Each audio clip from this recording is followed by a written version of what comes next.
Hello everyone, welcome back to the next video. In this video I will show you how to apply the timestamp wrapper Media3 effect on a video in native Android application with Kotlin. Now what is the timestamp wrapper effect? So basically you can apply any Media3 effect like applying a grayscale or Gaussian blur or an inverted filter, but only for a specific amount of time inside the video, not for the entire video. If you want, you can apply it for the entire video as well, but the timestamp wrapper is only used if you want to apply it for a specific amount of time. So here you can see I'm applying an inverted filter and the start time is 1 second, end time is 5 seconds. So you can play around with this value. So I'll show you the output first. I'm mirroring my device.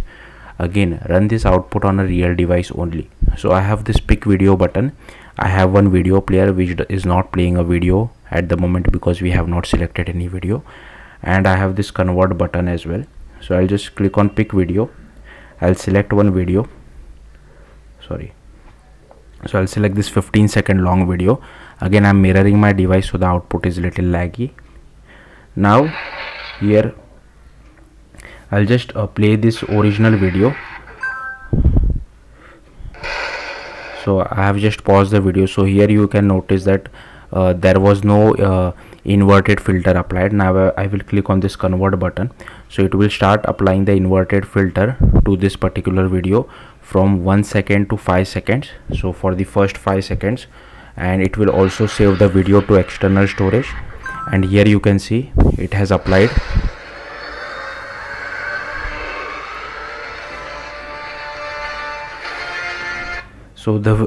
So here you can see the second video player starts playing the inverted filter, but it is only applicable for first 5 seconds. Now I'm mirroring my device, that's why the output is little laggy, but I have just paused the second video, and if I just I will just, so I'm on the 6th second. If I just move it to 5th second as well, here you can see inverted filter has been applied. When you test it on your own device, you will be able to understand. Here you can see inverted filter was applied as well. If I move really back, these controls are little finicky. Here you can see inverted filter is still applied. So hopefully you got the point. If I move past 5 seconds, so suppose I'm on the 8th second, then no inverted filter has been applied. Now I have just shown you the example of inverted filter, but it can be for anything. So I have just added a few filters as well, but I have commented them out. You can play around with this filter if you want to. So let's see how to do this. So I'm using XML layout, created a native Android application using XML layout, but if you want, you can use Jetpack Compose as well. Then the next thing is, I don't think I have added no permission inside Android manifest. You just have to go to build.gradle.kts. okay, and here just scroll down.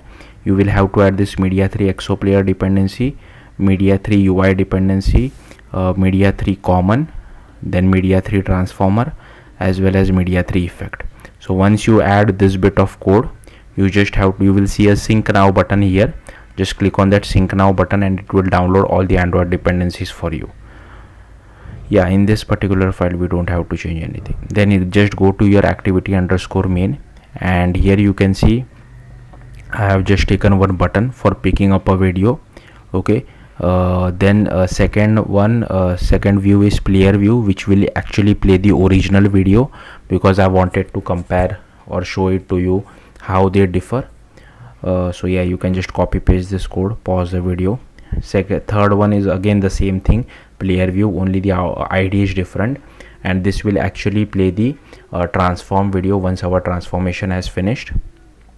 And the last one is a convert button, which will help us to apply the timestamp wrapper effect to our video. And I have also displayed one progress bar, just so that a user knows something is going on. If the video is very large in size, you can get the actual progress as well. I'm not sure if it will be visible in Logcat because but I have added some logs. With the help of that, you can get the actual progress as well. So in the meantime, let's go back to our main activity. I'll scroll up, and firstly you will have to add all these imports. So there are a lot of imports. You can just feel free to pause the video and just copy all these imports. Now there are some dead imports as well, because I have commented the code out, because I don't want to show lot of effects and just confuse you guys. That's why that's why most of the effects code I have commented it out, but you can uncomment it. Again, I have an entire playlist of how to apply each and every effect to a video in native Android development with Media 3 as well. So if you are curious, you can watch those tutorials as well. Then first we have to annotate main activities with unstable, because at the time of me recording this video, this Media 3 APIs are still a bit unstable, and it requires us to annotate with unstable API. I mean, the APIs are still stable. I have never faced any issues, but maybe you might face issue. That's why they might have added this unstable annotation. Then I am extending transformer.listener. So with the help of this, we will be getting two methods, on completed and on error, which I will show you shortly. Then here I have created an array list of effect, which I will show you. Here is our input XO player, output XO player, then input player view, output player view. Then here is our progress bar.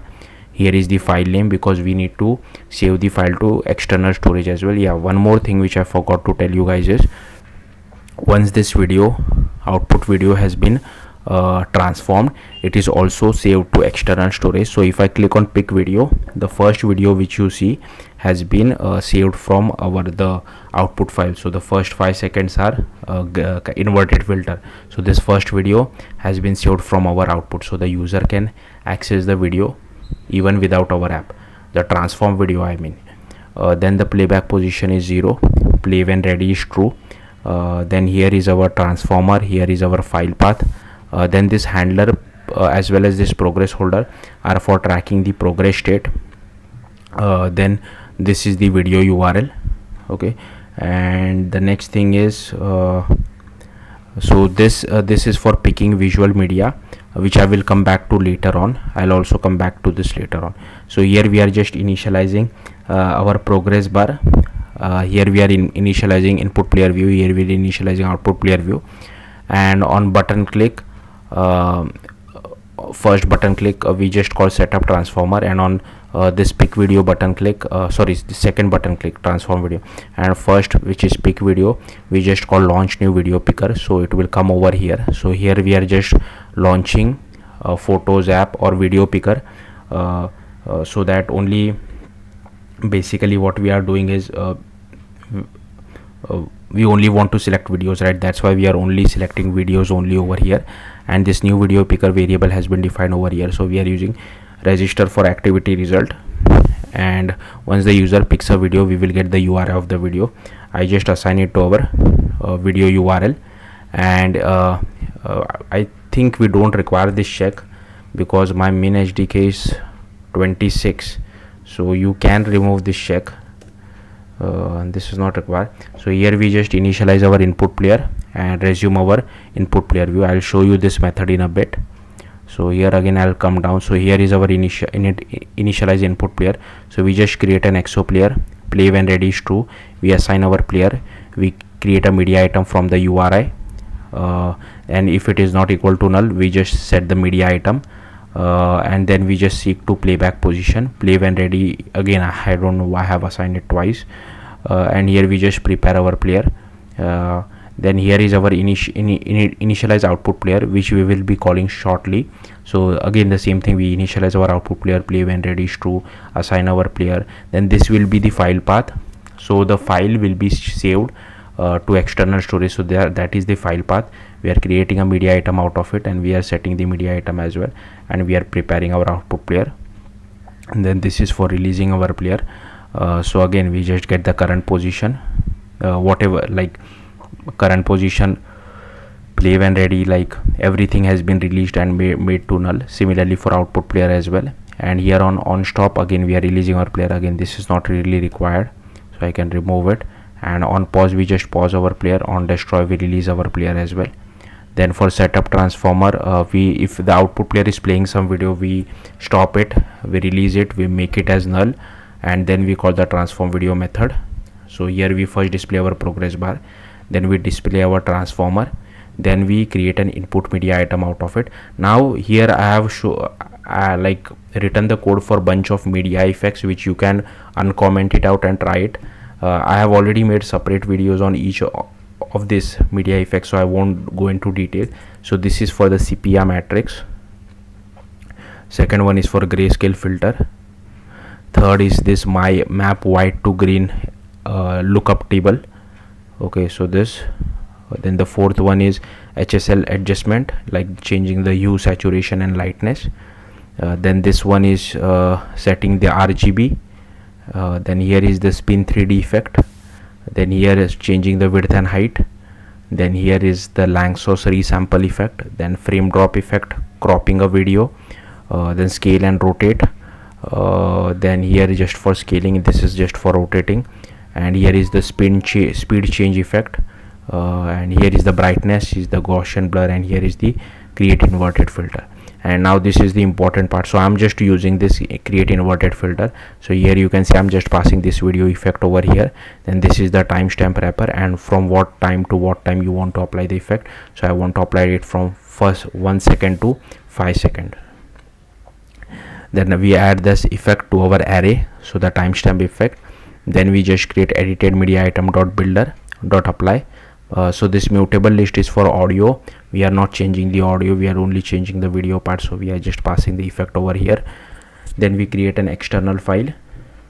Then we start our transformation, and here you can see we are tracking the progress state. So this I will come back to this. I'll show you the output one more time because I want to explain this as well. And here is a 500 milliseconds delay. Then this is the code for creating external file. So yeah, if you want you can just copy paste this code. Next is adding the video to gallery. Again, now this I have just copy pasted from Stack Overflow, so if you want you can just copy paste this code. I won't go into the details of it, but this is for saving the video to external storage, so feel free to pause the video if you feel like. And then we are overriding this on completed. So we are just displaying our output player, initialize our output player, add the video to external storage, and here we hide our progress bar. Then on error we just hide our output player, hide our progress bar, and display a toast message. So yeah, that's it. Now again I'll just play this video one more time because I want to show you the progress lockets, progress bar lockets. So what was the locket name? Progress. Okay, so I'll just filter by progress, and let me show you. This is my running device.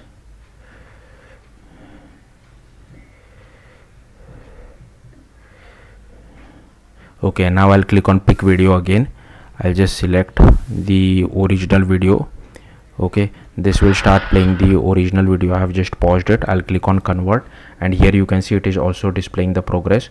So if you want to display the progress, linear progress bar, you can do that as well, but there is a one catch over here. So I have just paused the output video as well.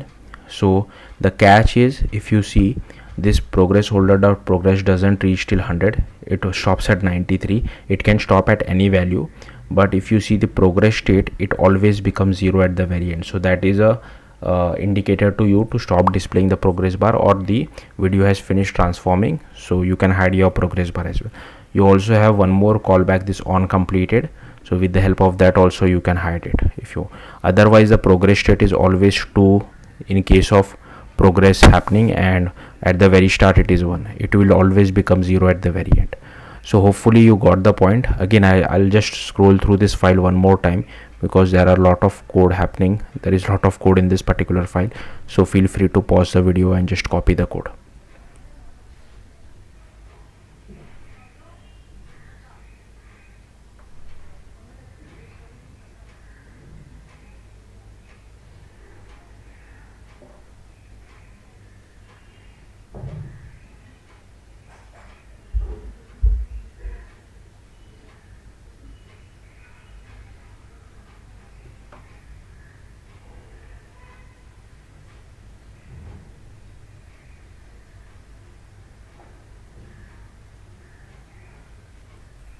Okay, so yeah, that's it. Do let me know in the comments if you have any issues. Thank you for watching. Bye.